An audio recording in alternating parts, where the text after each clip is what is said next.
Hey hooligans, today we are talking about The Boys Season 4, and there are a lot to talk about, so let's just get right into it. So first of all, I really enjoyed the season overall, but the audience score on Rotten Tomatoes is really low, and there are a handful of reasons why this might be, and I'll talk about the possibilities later on. But first, I want to start at the end by talking about episode 8 of season 4. What a crazy ending, right? So the first half of the episode deals a lot with Starlight's clone, who was introduced in episode 7. So the clone is a self-described sociopath, not a psychopath, who decides to kind of play with Huey's emotions by pretending to be Starlight and proposing to Huey. So the gang catches on that this is the clone of Starlight, and the real Starlight actually breaks free by breaking her hands and then is eventually able to kill the clone, which I thought this scene was really well done. The fact that two Starlights are fighting each other and you couldn't really tell that the faces were manipulated, I thought that was great use of VFX. And this scene is kind of the climax of Starlight's whole arc this season, which is basically an identity crisis. She doesn't really know what she believes anymore or who she really is, and she ends up losing her powers for most of the season. And this isn't the first time we've seen something like this happen in the superhero genre, obviously, most notably Spider-Man 2 that happened. But when she finally gets her powers back at the very end at the car, it did seem like a little random and a little convenient for her to get it back, but it does seem like she powered up a lot and it was really awesome, especially when we got to see her actually like blast off. That was really cool. Another thing I had down in my notes is when Kimiko was fighting the clone, she just got defeated really easily, and that's been kind of a pattern this whole season. Kimiko, I don't know if she's getting nerfed or maybe she just is a less powerful soup, but she got defeated a lot this season. But speaking of Kimiko, I really liked when she finally got together with Frenchie at the end. It was so cute, and their ship name is Kimchi, which is just the cutest thing ever. And it was cool to see her finally be able to speak, even though her first word was no when she saw that Frenchie was getting kidnapped. And this last episode really does show that Huey and MM are really the moral compass of the boys. They really keep them grounded as human beings because they really try to give Vicky a second chance and make a deal with her and possibly make her one of the boys. And speaking of Vicky, this episode was really rough for her, to say the least. First, she gets outed by Homelander just randomly on national TV when she spent her entire life trying to keep the fact that she's a soup a secret, and it just gets outed immediately. And then she basically begs Huey to take her in and make a deal so that she can keep Zoe safe. And then Billy Butcher shows up and kills her. I'm actually really hurt by this, like, not even kidding. It hurt my heart to see her die. She was one of my favorite characters. I think she was really, really interesting and had so much potential. And what made it even more sad that she died is that she didn't even put up a fight with Butcher, and I understand it's because Butcher covered her eyes so she couldn't activate her powers. But still, like, she has so much power and she didn't even get to use it at all. Also, similar to Kimiko, it feels like she was nerfed a little bit this season. I think we only got to see her powers used maybe once or twice. We did get to see her use it in a more defensive way when, you know, Homelander lasered her and she was fine. And also that episode when they were at the farm and there were a bunch of sheep that were exposed to Compound V and they were flying all over the place. Like, Vicky didn't even use her powers to kill the sheep there, so we really didn't see a lot of her powers at all. But I guess it does show that Butcher is really, really strong now if he was able to kill Vicky so easily, because it's been established that killing Newman was like a very difficult process for the boys. So the fact that Butcher was able to butcher her very easily is pretty scary. Also, it was so sad that all Vicky wanted to do was to keep Zoe from growing up in the same place that she did, yet at the end we see Zoe getting sent to that exact place that Vicky grew up in. Also, Samir, Victoria's husband, does seem to be alive still after he escaped from the boys, so it makes me wonder, will he go seek stan Edgar and team up with him to rescue Zoe and maybe possibly even seek revenge on Billy Butcher for killing Vicky. I think that is definitely a possibility for the next season. Speaking of another character that did die this episode, it's Grace Mallory, and I do feel really bad for her that she died because her last words were basically, "Hey Ryan, I think of you as my grandson and I love you and I'm doing this for your own good." And Ryan was just like, "Okay, and kills her in a very violent way. I do feel bad for her. But god damn it, she brought that on herself, okay? She did not have to dump all of that trauma onto Ryan all at once because, I mean, hello, we know Ryan is a very volatile kid with powers, so you know, I feel like she should have saw that coming. And speaking of Ryan, I've been on the fence about his character. Like, he just kind of annoys me, but I was rooting for him. Now, I really don't know if I can root for him anymore because after he killed Mallory, it doesn't even look like he regretted it. He actually looked like he was like satisfied by killing Mallory. And he's definitely going to be a threat next season. I mean, he's basically mini Homelander, right? This whole time, the question is, will he be good or evil, or maybe even somewhere in between? And maybe he will play a big part in either killing Homelander or killing Butcher. I don't know, but he's going to be a threat. So speaking of Butcher, he was so close to becoming good again because he genuinely felt sorry for his actions against the boys. He asked Huey to apologize to everyone on his behalf, and it really did seem like he knew he was going to die soon, so he did feel bad and wanted to make things right. But that part of him, that part of the good inside of him, died when Ryan killed Mallory. So really it begs the question, is he even Butcher anymore now that humanity has died? Because he's basically just Kessler, right? Also, we see that he took the virus from Frenchie. What is he gonna do with the virus? Is he gonna track down Samir and try to create more viruses? Is he going to be a villain for the boys next season? Either way, I don't think he's going to survive the last season. He's just done too many horrible things. I think his story will end with him dying. But only 2 major characters died. I mean, I guess Grace wasn't even that major, but only 2 notable characters died this episode. I was really shocked. I thought there would be more people that died. Even one of the members on the boys, maybe MM or Frenchie. I'm really shocked that A-Train survived this season. Everyone thought he was going to die. I mean, it felt very, very obvious that as soon as, you know, this bad character became good, he might die. But I'm glad he's alive. He might come back next season and die then, but at least he's alive now. Another big question is, what the hell happened to Ashley? I feel really, really bad for Ashley. She's one of my favorite characters. I also feel bad for the other Ashley that died because Black Noir didn't realize that there were 2 Ashleys. What do we think her powers are going to be? Because she obviously took Compound V, and then we saw her bald head like kind of morphing into something. I think maybe they're going to try to do some kind of reference to Medusa from Marvel, because first of all, that character has red hair, so it would work out perfectly, and she can control her hair, which is something that Ashley has been missing this whole time, so that could be a cool angle. Maybe she would become the literal mythology version of Medusa, where she grows snakes and she can turn people into stone.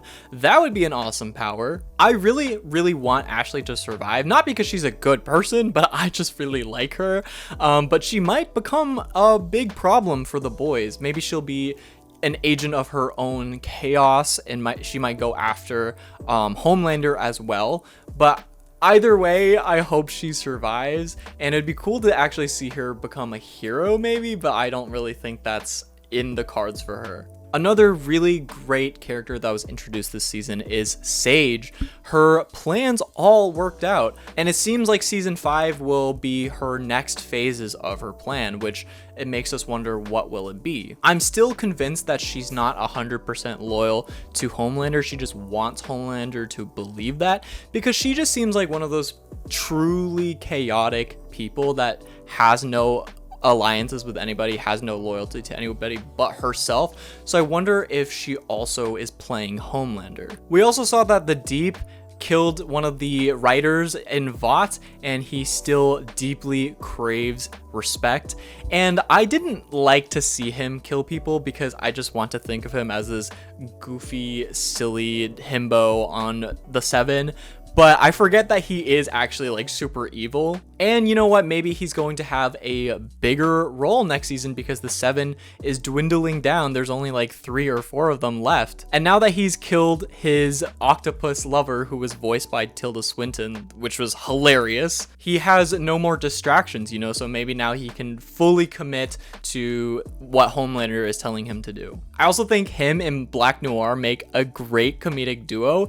Never thought that would happen, but they're great. I really love the new Black Noir, and I do wonder what his power set is, because we do see he's pretty invincible and he's really strong and he can fly, so it makes me wonder if we'll see more of his powers next season. So Firecracker, at the end of this episode, we saw that she was really sick, and makes me wonder, what is that from? Is it from the meds that she's taking to help her lactate? Or is it a different reason? You know, it'd be really interesting if she contracted the virus that Butcher now has, and it ends up in the milk somehow, and then Homelander drinks it and contracts the virus. I think that would be a really interesting way to give the virus to Homelander. But I don't think Firecracker will live that much longer. I bet she will get killed within the first couple of episodes the next season. It's also interesting to see that Firecracker basically didn't use her powers at all in this season. When she was killing people, she just used guns. So at the very end, we see that everything has gone to shit and the boys are about to split up and evacuate, essentially. And we think that they will, and for a second I thought the next season we're gonna start off in like different countries or something, but no, that's quickly shut down because Homelander's army basically comes and stops the boys from leaving. And now that Homelander essentially runs the country and has an army of soups, it is really not looking great for the boys. Like, first of all, they got Kate and Sam from Genv, who are crazy powerful. We have Cindy, who is basically like a evil version of 11 from Stranger Things. We haven't seen her since season 2, and I thought she would be like a free agent, but I guess it makes sense for her to go on Homelander's side because she hates human beings for experimenting on her. But she's gonna be a crazy threat. I wonder how they're gonna take her down. And then of course they got the guy with the big appendage that knocked out So the boys definitely need something back in their corner because it's not looking good for them. It does make me wonder though, will Sam and Kate go full evil, join forces with Homelander, or are they going to eventually get a redemption arc? Also, at the very end, we saw that Homelander has found Soldier Boy and he's going to be coming back. Daddy's coming home. And obviously Soldier Boy's powers are going to play a huge part somehow because he's one of the only soups that we've seen so far that can take away other people's powers. And you know what? With Kate on Homelander's side, this becomes really dangerous because Kate could just mind control him into taking other people's powers away. So they ended this episode pretty quickly, I would say. The last 10 minutes were really crazy, but it was awesome. But overall, the season just felt kind of incomplete. It felt like half a season. It just felt like a setup season. And I think The Bear also ran into the same problem with their newest season. It just feels like everything that was set up has not paid off just yet. And I think that's okay, but it's just a little bit frustrating to watch right now. I'm sure it'll all come together when it all finishes. So what is next for the boys? Well, Gen V season 2 seems to be the next project lined up, and there's a lot of possibilities here. So I think we're going to see Marie and the rest of the Gen V characters escape from their prison. Maybe they will team up with the boys. Maybe at the end, they're actually responsible for setting the boys free. And you know, Marie has basically the same powers as Victoria Newman, and it's going to be very useful when it comes to the virus because she can control blood, which could be significant in spreading the virus or maybe even stopping the virus from spreading in someone's body. Also, I had a theory back when Gen V first came out that Golden Boy is still alive, and I'm still still convinced he's alive. I've convinced myself. I think maybe he's like some kind of phoenix or something, because he does kind of have those powers, and maybe he'll rise from the ashes and come back, and maybe he's going to be responsible for the one to turn Kate and Sam back to the good side, because of course Sam is his brother, and of course Kate was his ex. Also, do we think Maeve is gonna come back? I'm actually okay if she doesn't come back, because it seems like her story ended in season 3. But a lot of people think that she is pregnant with Butcher's kid, because they did hook up in season 3. I really don't like that idea. I hope they don't do that. I almost wish that at the very end of season 5 that Homelander actually gets his powers stripped away, and then at the very end, Maeve shows up and is like, I guess we're both normal now and we're just gonna have to deal with it. I think that would be a great moment for Maeve to return.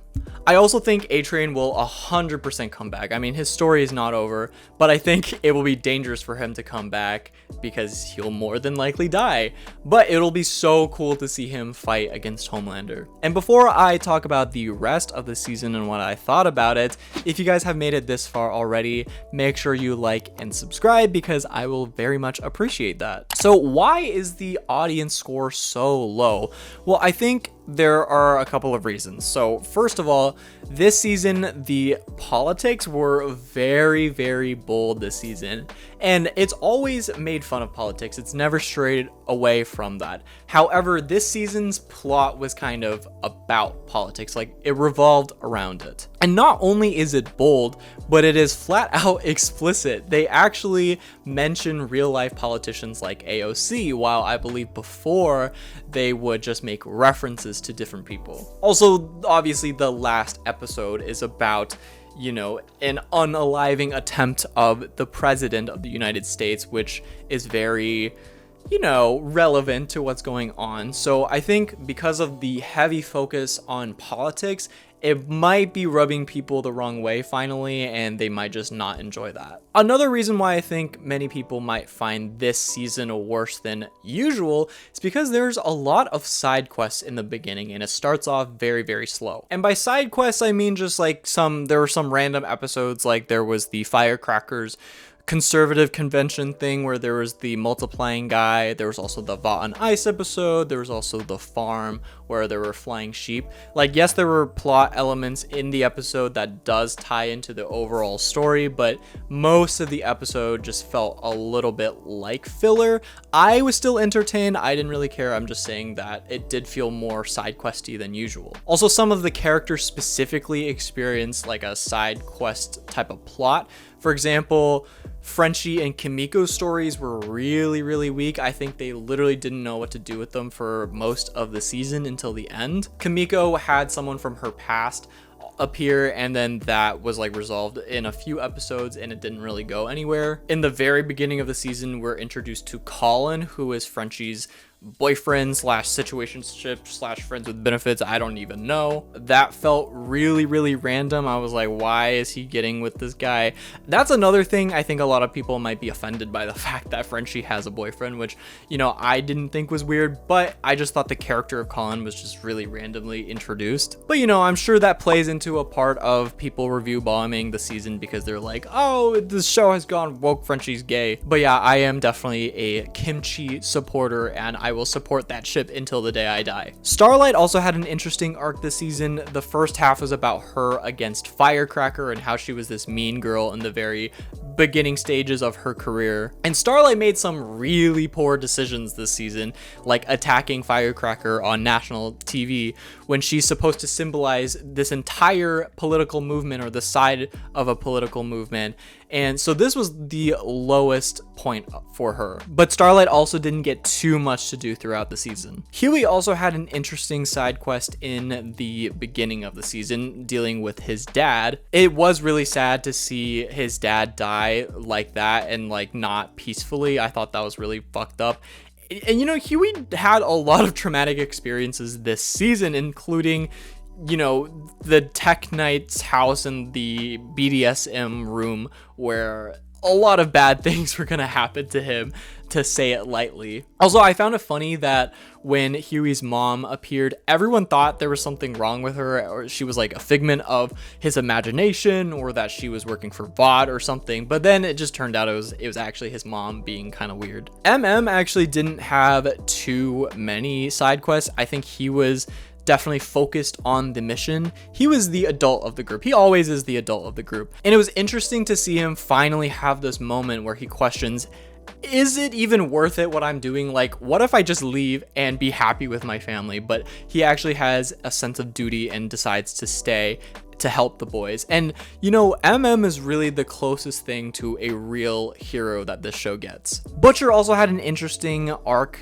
this season. He was dealing with the fact that he's basically gonna die because he took Temp V, and that they introduced the Kessler part of his imagination. And by the way, I'm really glad they didn't take too much time revealing that Kessler is actually not a real person, because it became pretty obvious a couple episodes in that because Kessler was not touching anything or talking to anyone else, that he was just a part of his hallucination. Also, Butcher was fired from the boys in the beginning, but it's pretty obvious that they can't really get rid of Butcher because he's such an integral part of the boys. And I just have to shout out Sage once again. She is such a great villain, one of the best new characters that we've gotten since probably Stormfront, I would say. She's just such a different villain, and she's obviously very, very smart. I think the commentary on race, especially when she was like, I don't need to be called Sister Sage, I just go by Sage, I think all of that was really, really smart writing. And I like that they emphasize that as a super genius, it doesn't necessarily mean she's a psychic, but she is a problem solver, and she is a very critical thinker, and she can adapt on the spot. So when things didn't go exactly the way she planned, she still adapted and managed to have the same result at the end. And she helped Homelander out more than he can possibly imagine. I mean, at the very end of episode 8, he was literally distraught. Like, he was on the verge of tears. He was hopeless. And Sage comes in and was like, I got it, baby. I got your back. Although, does she actually got his back? Because I feel like she might betray him eventually. And speaking of Homelander, he had such a crazy episode of episode 4 when he invaded the lab that he was created in, and he like tortured these people and like killed all of them basically. That was such a crazy episode. Where is his Emmy? This man deserves it, okay? Like, he is one of the best villains I have ever seen in my entire life. Also, in episode 4, when Sage got her lobotomy, that was the first scene that I could not watch in The Boys. Like, I do not care how much blood, guts, bones, destroyed body parts I have seen in The Boys. I am not affected, but something about poking a thing in your eye, I just could not handle that. That was crazy. The first time I couldn't watch something in The Boys. But I will say, after she got lobotomized, Sage was hilarious when she was like in her dumb version. A-Train also had a great showing this season, especially when he took to the ambulance and then he saw the little kid, and the little kid just looked at him in such awe that he just like his face lit up with like pride. Like, he just looked so happy to be a hero in that moment. It was great. I will say there were no epic fight scenes like at the end of season 3 between Maeve, Soldier Boy,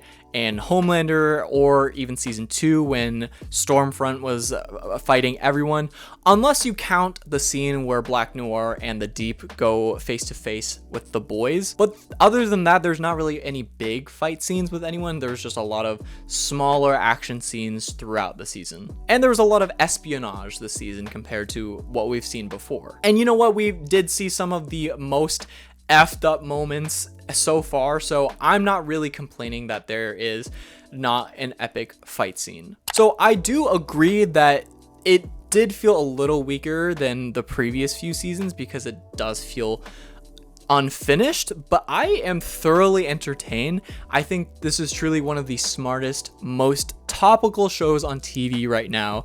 I cannot believe it started in 2019 and we're finally getting to the end, probably not until 2026. So I'm gonna give this season a 3.5 out of 5 octopuses. octopi. I literally cannot wait until season 5 comes around. I will be so sad when it ends, but I'm sure they're going to continue it in different ways, like Genv. They already have a Spanish spin-off. I'm sure they're going to continue with Diabolical, maybe make even more animated shows. Who knows? The future is bright for the boys. But I want to hear what you guys thought about this season. Let me know your thoughts in the comments below. And that's all I had for you guys today, so I will see you guys in the next video. Hey hooligans, thanks for watching this review. If you enjoyed that, then remember to like and subscribe and check out some of these other videos I have up right now.